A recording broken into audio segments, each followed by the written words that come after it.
For most Americans, Timbuktu has long stood for, well, nowhere, a place far, far away, probably in fiction. But deep in the West African nation of Mali, where the savanna grasslands meet the Sahara, lies Timbuktu. It's an impoverished town of about 30,000, most of them nomadic traders or subsistence farmers. But Timbuktu is rich in history, history that contradicts a commonly held impression in the West that sub-Saharan Africa has only oral and no written traditions. Well before there was an America, Timbuktu was a thriving center of learning with a university. Professors were teaching philosophy, theology, mathematics. Professor El Haj says the earliest records of Timbuktu go back to the 11th century, to a prosperous desert crossroads where salt, gold, slaves, and scholarship were exchanged. That all ended in the late 1500s with Moroccan invasions and later French conquest. Today, much of Timbuktu's architecture seems frozen, or more appropriately, baked in time. The distinctive Djingere Bear Mosque, built of limestone and mud, has been run by Imam Abramane Essayuti's family for generations. Islam is thought to have come to this region in the 8th century. For us, this mosque is our heritage. Imagine, it was built in 1325, handed down to us by our parents. This mosque has been here for 700 years. The 15th century Sankore Mosque was Timbuktu's nerve center of intellectual life. On summertime, they give lecture here. You have a circle here, at least 40 or 45 or 50 students. Well before Europe's Renaissance, students and scholars, as many as 25,000, came from West and North Africa and the Middle East to study Islamic law, theology, and a range of secular subjects. Today, the legacy of that scholarship lies in a vast, scattered collection of historical manuscripts. Yeah, this is the library, and the Ahmed Baba collection, named after a 15th century scholar, has some 40,000 manuscripts.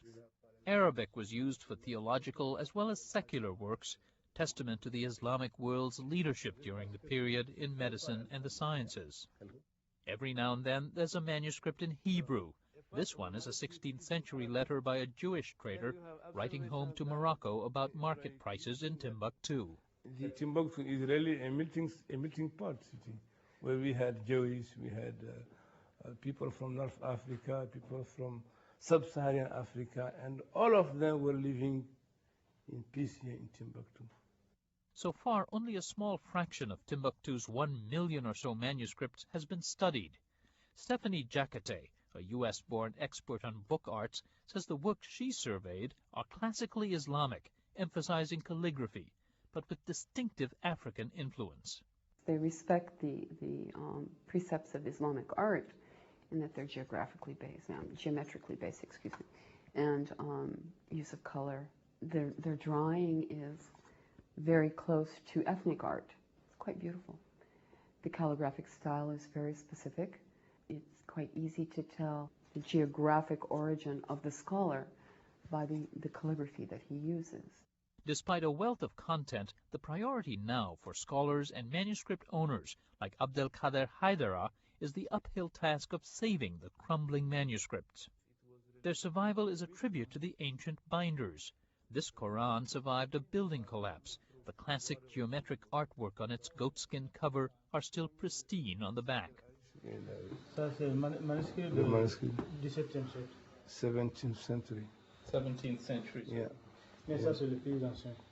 But this is the oldest one. 1114. 1114, the oldest one.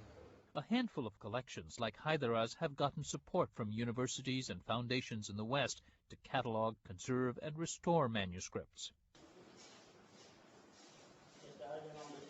It's tedious work and at best involves a small part of the collection. The majority of Timbuktu's volumes is precariously stored in small family collections. Abdul Wahid Haidara, who's not related, has little time, and on a teacher's salary of just $50 a month, almost no money to preserve what he calls the family's heritage.